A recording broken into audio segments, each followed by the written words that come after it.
আলিপুরদুয়ার শুটআউটে মৃত এক, আহত এক।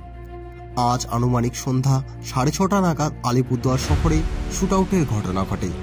জানা গিয়েছে, এক যুবক আলিপুরদুয়ার সমাজপাড়ায় এসে কৌশিলা মাহাতো নামক এক মহিলার মাথায় গুলি চালায়। এই ঘটনার পর স্থানীয়রা চিৎকার চেঁচামেচি শুরু করলে ওই যুবক এলাকা থেকে পলায়ন করে। কিছু বাসিন্দা অবশ্য সেই যুবকের পিছুও ধাওয়া করে। পরবর্তীতে ওই যুবক আলিপুরদুয়ার ইটখোলায় গিয়ে গুলি চালায় এবং সেখানেও এক যুবক গুলিবিদ্ধ হয়। গুলিবিদ্ধ মহিলাকে আলিপুরদুয়ার হাসপাতালে নিয়ে আসলেও তাকে বাঁচানো যায়নি। অপরদিকে গুলিবিদ্ধ যুবককে গুরুতর আহত অবস্থায় হাসপাতালে ভর্তি করা হয়।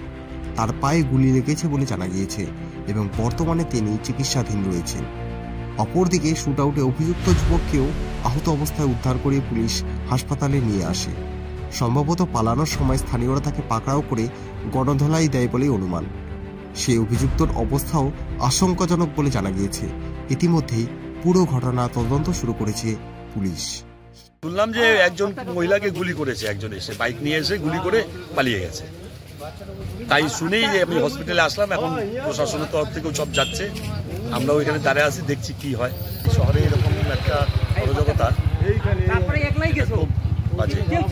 খুব খারাপ লাগছে এটা।